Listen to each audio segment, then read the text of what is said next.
Hi everyone, it's so good to be able to speak to you again after so long.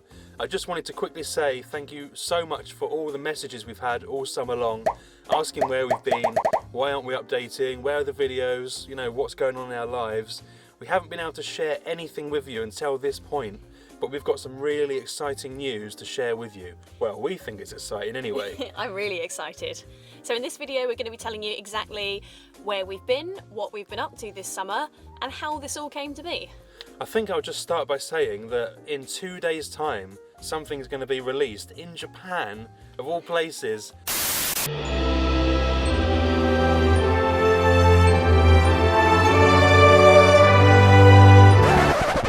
And it still, after all this time to us, feels like it's a dream, doesn't it? Surreal, honestly. So, What shall is we it? start? Where did it all begin? Who wants to break the news? You can. You go for it. Okay, so in 2 days' time, on Japanese TV is going to be airing a programme. It's a documentary about wild hot springs in Europe, and we're kind of the presenters and co-filmers of this TV programme. It still feels surreal to say that out loud, doesn't it? It's a dream come true. If you follow our channel, you already know that we have a little bit of a love affair with... Obsession? Mild obsession, huge obsession now, with hot springs. So we got an email sometime last December, Yeah. and we just couldn't quite believe what we were reading, could we? It was from a producer from Japan who worked for a TV company and was interested in making a programme about hot springs in Europe. And to be honest, there's not a great deal of information about it online. Sources tend to mix up free, paid, wild, hotel, spa, hot springs, all the different types. But we've got this blog where we listed all of the best free natural hot springs in Europe, and that's kind of how he found us. Yeah, he was researching a programme that he wanted to, or had an idea that he wanted to make, and he just stumbled across our blog, and then he stumbled across our YouTube videos. So we received an email in early December last year, just kind of putting the idea to us that he was researching this programme and would we like to take part. Now, when we first received that email, we just kind of assumed that he wanted to have us as more of a research role, didn't we? Something that would give him some information to help him further the sort of research towards the programme.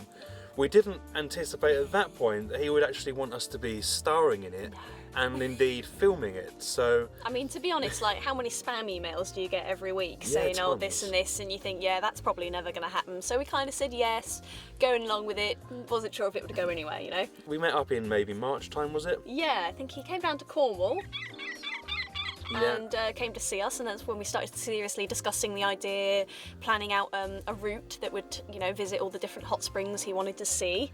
And at that point, it just kind of started to feel a little bit more real, didn't it? When we actually met the director in person, we were like, wow, this could actually be a thing. Yeah. But still at that stage, it was still kind of just gathering information, research, putting together an idea to pitch to the company that he was working for. Exactly. So there was a lot hanging in the balance. It didn't necessarily feel like it would be a certain thing. We didn't have the green light yet, and of course we've never been on TV, we didn't have that kind of experience. It was all very like, what's the word I'm looking for?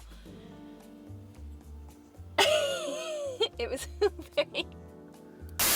So it was all very kind of speculative at that point, wasn't it? Definitely. I think also here we should mention that in November, our van failed its MOT in the most horrendous way possible.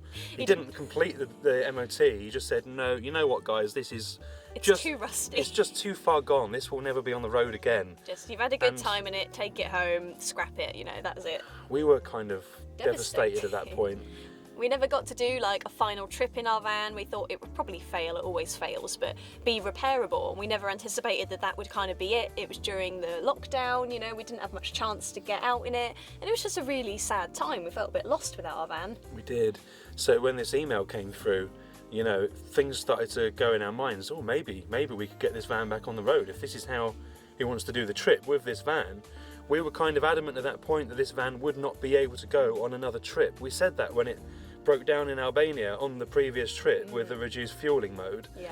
And actually it did this entire trip with reduced fueling mode still. Yes, it did. But back to the sort of beginning of the story. So we were kind of saying we should maybe go in a different vehicle, but he was adamant, no, I've seen your YouTube videos. If we're going to do this, it has to be in that LDV convoy. So, we managed to get this van back on the road against all odds. Yeah. And we only had a month to do it, because when the producers said, yeah, green light, this is going to happen, this was like, when was it? June? June, yeah. This We were was due June. to leave in July. The middle of The July. start of July, The wasn't start. it? Yeah, 4 weeks we had. And it was like this super surreal moment. 'Cause, you know, like when our van failed its MOT, we were quoted $2,000 to do the welding. And, you know, in your head, you're kind of like praying for a miracle in a way, aren't you? Like, oh, if only. And then suddenly this money landed in our bank account to get the van fixed up. And then it's like, oh my God, this is real. That's the moment that this felt like it was really happening. That was the moment reality hit. That was the moment we just decided to leave our jobs and just focus purely on this, you know, fixing this van up, making it road legal again. You know, thousands of pounds worth of welding was needed. We needed to fix the brakes, we needed to fix so much stuff on this van. Yeah. So we had to put the van build, the Bedford, on hold, We and dropped it's been on hold everything. since. Yeah, literally. So that's So- why you haven't heard from us about that. It's just been, you know, put to one side this summer. Yeah. And yeah, the £2,000 worth of welding quickly turned into £5,000 worth of welding when the welder realised the state of our van. It was bad, you know, rusty chassis rails, rusty steps, rusty arching, rusty The everything. more he picked away, the more the job just increased, and he just said, you know what, this is not financially viable. Yeah. I'd feel bad doing this and just ripping you off. So thankfully your dad stepped in, he took a week off work and just ploughed through it. Smashed all the welding out. Done. He fixed the chassis rail up with a bit of like umbrella stand. You know, we got some new wheel arches. He welded them on. He spent a solid week, like 10 hours a day, just fixing this van for us. And then we were ready to go. Yeah. It came round super quick, like incredibly quick.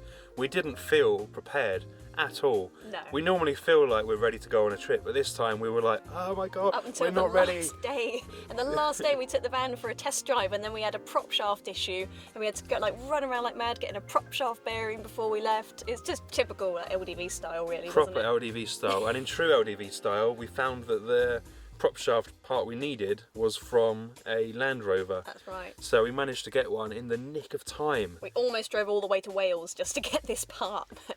It was all good until we got to London.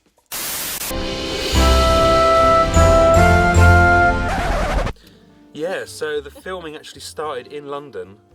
You know, that was just a whole other story in itself, but just briefly, it cost us, or cost the company, £317.50 For one for day. 1 day driving in the Low emission zone. low emission zone. Which I don't think many LDV convoys do, to be honest. I think we could confidently say we were the only LDV on the road in London that day, for good The reason. only old one, yeah. It was just something else, wasn't it? It We're was country crazy. bumpkins. We don't do cities. Oh my god, it was crazy that day. You know, having to drive round and round to get the shot multiple times. It was a real experience. We've got plenty of stories which you'll be able to read about on our Instagram, on our blog, and of course we'll be posting more videos about all this crazy stuff that's happened to us in Yeah, the summer definitely. soon, We're won't we? going to go into loads more detail, but just quickly, so a kind of quick summary of the journey. It was focused mostly around hot springs, hidden hot springs of Europe. Japanese people, as a culture, really love their hot springs. They're called onsens there. And, you know, Europe kind of doesn't really have that same kind of passion, but with the We do. exception of us, I think, which is why we were kind of perfect for it in a way. So the journey started, you know, in London, and almost immediately we had problems with a van. It actually broke down on the way to the tunnel. on the Medway Bridge, and that was where the problems began. Now, we were really embarrassed that we had broken down before we even left the country. We did warn them. We did warn them, in fairness. So we got it working though, didn't we? We changed a fuse, and off it went. And Yeah. then And off it went, so we got the tunnel, and then we drove all the way to Normandy that day, where we had to isolate for a week because of the situation in France. yeah. We stayed there for a week, and then the journey really began. And it was on the beginning of that journey that we broke down again Yeah. in Toulouse. Just outside of Toulouse. Same problem, but on a bigger scale. I can't wait to tell you guys all these crazy stories. We're not going to bore you with it now, but But honestly, apart from that, I can say quite confidently that the van did really well. and we didn't break down again. No, it We didn't had break down. barely any issues. I mean, we drove through France, then Italy, we got a ferry to Albania, we drove down south through Greece, and we finished the trip on Santorini, and after Toulouse the van did not break down, which I still can't believe I'm saying. Moreover, we were adamant the van was going to break down on the way back and we'd have to be towed, and guess what? It made it all the way back to the UK. We've got no brakes, we're missing a window, the steering's still rubbish, but it made it back. The window is a bit of a sore subject, isn't it? But Lucy locked the keys in the van, Ben locked the keys in the van. and then, you know, I had to find a way to get into the van, so ended up accidentally breaking a window with a screwdriver. So that's still a thing. But you know what though? This has just been the most insane 6 weeks of our lives. That trip. Absolutely Really great fun. intense, wasn't it? Day in, day out, going around with the film crew, which took a bit of like getting used to, you know. We had like cameraman fixers in each country, we've got the director, we were interviewing people both in and out of hot springs in various languages. It was a dream come true, honestly. It's everything we want to be doing with our lives. As Lucy said, we've got tons and tons of stories and anecdotes that we want to share with you, but we're not going to do it just yet until it's actually released. So 2 days time from now, It's going to be 23rd of November. It's going to be on NHK, which you can watch online on NHK On Demand. Bear in mind it's going to be in Japanese, like Japanese subtitles and stuff. So I don't know how much of it yet we're going to be able to understand. So that's the first episode. It's going to be out, I think, at 8 o'clock Japanese time, which is 1 o'clock in the afternoon UK time. that's right, yeah. But I think you can watch it any time. And then the second episode comes out on the 30th of November, same sort of time. And then there's going to be a feature-length film made about it as well, which is another thing we just can't quite comprehend at the minute. A 90-minute feature-length version of all of the 2 episodes put together for December 28th. That's coming out. So I think we've just about covered it and brought us back up to speed, haven't we? Does it feel real yet? No, the whole Even now? time. I think honestly, most of the filming, when they're asking us about our like thoughts and feelings, we're just like, I can't believe we've made it this far. The van hasn't broken down yet. That was pretty, How are we still going? that was pretty much it. I've yeah. never been more proud of this heap of a van than now, because you know, every trip we go away on, we have untold amount of problems with it. Minimum But of 2 breakdowns. This time, we didn't even need recovery. We just did it. Yeah. It was just okay. I can't wait to be able to show you how we managed to fix the van in Toulouse. It was proper Top Gear style, and I'm quite proud of it. Some of the places we've taken it as well, like 4x4 territory, you know, and the crew are like, "Are you sure you want to take your van here?" And we're like, "Yes, fine." But I don't think we want to give away too much more yet. We'll just No. wait and see what you think of the final result and give us the verdict. We're so happy to be able to share this with you finally after all these months. Yeah, People how hard asking it's and we been. haven't been able to tell anyone, so It's been so hard keeping this all a secret. It's like the most exciting thing that's ever happened to us, honestly. it is. So for now, we're getting our heads back into the Bedford project. Yep. We're determined to finish that this winter / early spring. It will be ready by then, so we can leave this part of our lives and move on to the next chapter, because it has been going on for some time now. A few years. So yeah, when the episode's out, I guess we'll pop a link in the comments. You'll obviously be able to find it on our social media. We'll be sharing it everywhere, to be honest. You won't be able to miss it. And we No, hope that you'll watch it and enjoy it as much as we do. Yeah. Cool. Well, it's been great to catch up with you. And yeah, we'll speak to you soon, hopefully. Yep. Cheers. Cheers.